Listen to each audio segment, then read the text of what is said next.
Christmas should have been a day of warmth, family and small joys, the scent of pine needles, the crackle of wrapping paper, the soft glow of lights. But for me, it became the stage for the cruelest humiliation of my life. I still remember the weight of that envelope in my hands, how my wife's smile gleamed like she had finally won something. Divorce papers. On Christmas morning. And the laughter, God, the laughter from her family, as they watched me read them, like it was the punchline of a long-running joke. But what they didn't know was that I had stopped being their punchline weeks ago. I should start at the beginning. My name is Brett. I'm 41 years old. And for the last several years of my life, I was married to Angela. When we met, it wasn't anything special at first. She brought her car to my auto shop because her regular mechanic wasn't available, and I happened to be the one standing there, with grease on my hands and a tired smile on my face. A quick fix turned into a phone number, which turned into late-night conversations, which eventually turned into love. Or at least what I thought was love. I was a small business owner, steady, hardworking, modest. She worked at a tech firm, climbing fast, ambitious in a way that lit up a room. I admired her drive, her brilliance, her ability to make things happen. And against all odds, she admired me too, or so I believed. We got married, moved in together, and for a while it felt like the kind of life I had always dreamed of. Quiet, stable hours. But Angela's family, they never accepted me. From day one I could feel their disdain.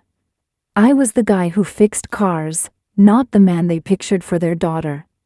Her mother looked at me like I was a stain on her tablecloth. Her father sat in silence, heavy with judgment. Every holiday, every dinner, every family event, I felt it like I was on trial in a courtroom where the verdict had already been decided. And when I told Angela how it made me feel, she would brush it off. You don't have to love them, just tolerate them. But what she never admitted was that she was tethered to them more than I ever realized. Over time, as her career soared, I began to fade into the background of her life. The woman who once curled up on the couch with me at night now stayed late at the office, glued to her phone. Always one more email, one more call. Our dinners turned cold while she worked. Our bed grew empty even when she lay beside me.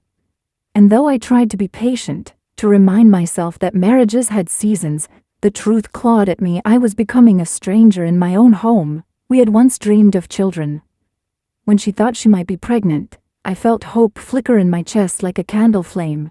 But the tests came back negative, and the doctor's words were careful, clinical, devastating stress could make it nearly impossible. I thought that would be our turning point, that she'd see how badly I wanted this, how much I needed us to slow down. But she went right back to her laptop, her endless calls. When I finally asked if she'd consider changing her routine for the sake of our future family, she exploded, said I was insecure, that I couldn't handle her success. And then, the dagger. My parents were right about you. That was the first time I felt something break. I stayed. God knows why. Maybe because I still loved her, or maybe because I was afraid of proving her family right if I left. But then the nights got later, her clothes got fancier, her excuses got thinner. And when I picked up her phone one night and saw the messages, the coworker, the late-night talks, the promises of divorce, I knew the woman I loved was gone. Not just slipping, but gone. I didn't scream. I didn't wake her. I didn't confront her in tears or rage. Instead, I quietly documented everything. Screenshots, recordings, notes. I hired a private investigator, and within a week I had the photos. Angela laughing in another man's arms. Angela betraying me in ways words can't fully capture. It hurt so badly I thought it might kill me. But instead it forged me into something else. Something harder. I went to my lawyer, filed my own papers, and then I waited. Which brings me back to Christmas morning. The envelope she handed me, the cheers from her family, as though they had finally rid their perfect daughter of the burden of me. What they didn't see coming was the small black box I had tucked behind my chair. My gift to her, to them, to myself. And when she opened it, when the photos spilled into her lap, when her face drained of color and the room turned to stone. Oh. In that silence I finally felt something I hadn't felt in years. Power. The silence in that living room was the kind that vibrated in the air, heavy and suffocating. Angela's mother, who just moments earlier had been clapping her hands like a child unwrapping a present, froze mid-gesture. Her father's smug smile faltered, his jaw tightening. And Angela, she stared at the photographs in her lap like they were burning her skin. For a moment, no one spoke. The only sound was the faint hum of Christmas music still playing in the background, a cheery song so violently out of place it felt like mockery. Then Angela's voice broke through, sharp, shrill, desperate. This isn't what it looks like." Her hands shook as she tried to gather the photos to hide them from her parents' eyes, but it was too late. The damage had already been done. Her family turned on her like wolves. "Angela, what is this?" her mother hissed, the judgment in her tone dripping like poison. "You humiliated us," her father barked, slamming his fist onto the arm of his chair. The hypocrisy was staggering. Moments ago they had been celebrating my humiliation, and now that the spotlight had shifted, they recoiled in disgust. I sat there calmly, hands folded in my lap, watching it all unfold. For once, I wasn't the one squirming under their scrutiny. For once, I wasn't the outsider, the embarrassment. It was Angela, and she couldn't stand it. She turned on me then, eyes blazing with a mix of fury and fear. "You planned this," she spat. "You wanted to ruin me in front of them." I leaned back, my voice low, steady, unshaken. "No, Angela, you ruined yourself. I just refused to take the fall for it." Her father demanded answers. Her mother looked ready to faint, and Angela's excuses grew more tangled with every word. The family that had always treated me like dirt now looked at me differently, not with love or respect, but with something closer to fear. They saw the man they thought was beneath them suddenly standing taller than all of them. It should have felt like victory, and in a way it did. But beneath the satisfaction, there was still grief. Grief for the woman I once loved, grief for the life we had once dreamed of, grief for the years I had given to someone who had only ever seen me as disposable. When I finally stood to leave, Angela followed me to the door, her voice breaking, her hands grabbing at my sleeve. "Please, Brett, don't do this. We can fix it. I'll change. I'll do whatever you want." Her tears were real, but they came too late. I pulled my arm free and looked her in the eye one last time. "You already made your choice, Angela. Now I'm making mine." I walked out into the crisp winter air, the cold biting my cheeks, but my chest felt lighter than it had in years. Behind me, the muffled chaos of Angela's crumbling world echoed faintly, but I didn't look back. What they didn't know was that I had already filed for divorce weeks earlier. That I had already moved funds into a separate account, secured my assets, protected myself from the ruin they had wished on me. Angela thought she was serving me papers, but in truth I had beaten her to it. She had handed me my freedom wrapped in a red ribbon, and I gladly accepted. Walking away that day, I realized something. Revenge doesn't always come in fire and fury. Sometimes it comes in silence, in preparation, in the quiet dignity of refusing to be broken. And as much as I wanted to hate her, to hate all of them, I didn't. I pitied them.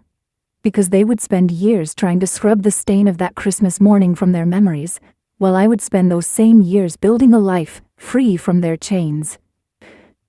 The weeks after Christmas were a blur of paperwork, phone calls, and quiet revelations. Angela tried everything she could to stop the inevitable. She showed up at my shop begging for a chance to explain. She sent long, rambling emails about how the pressure of her career, her family's expectations, and her own insecurities had driven her into someone else's arms.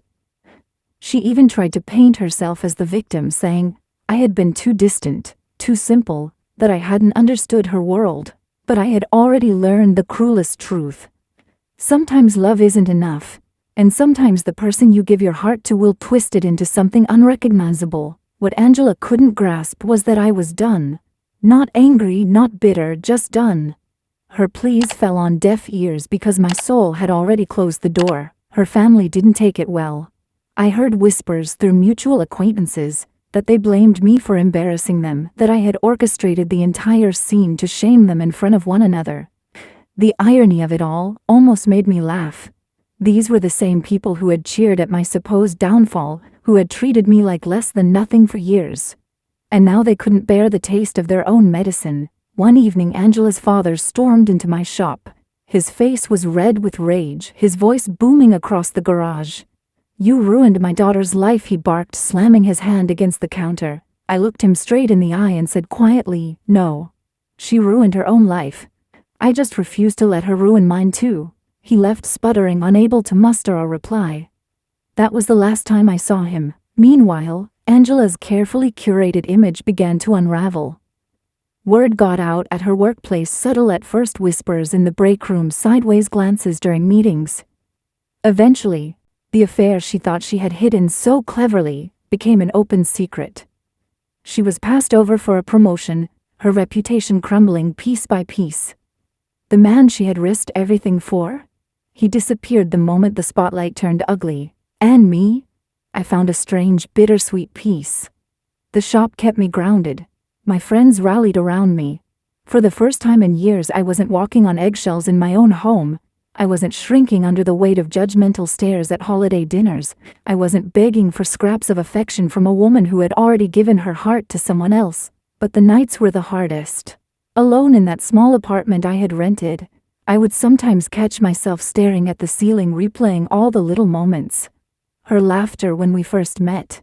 The way she used to reach for my hand in the dark.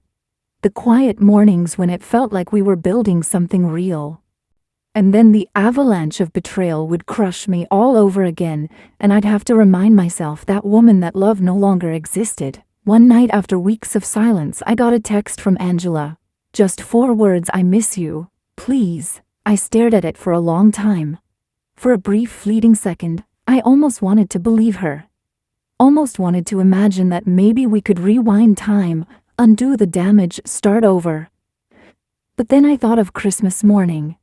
The laughter, the smugness, the sheer cruelty of being handed divorce papers like a holiday gift.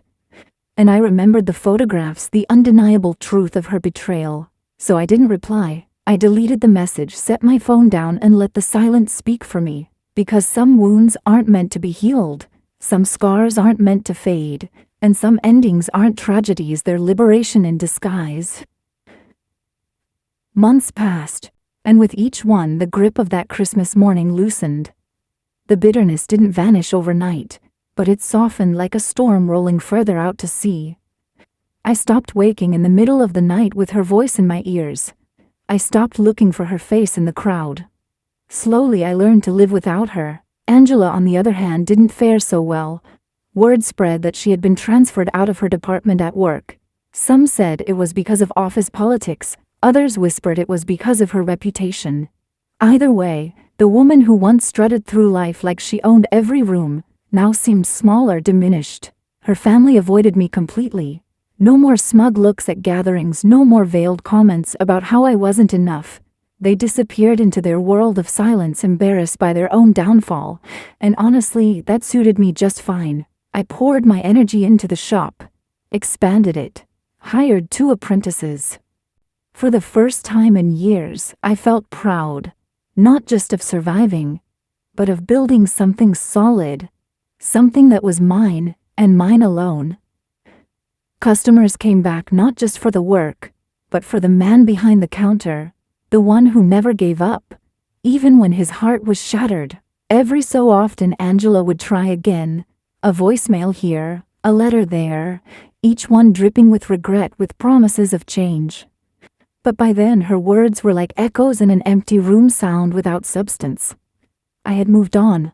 I had rebuilt myself from the rubble she left behind, and in that rebuilding I learned something important.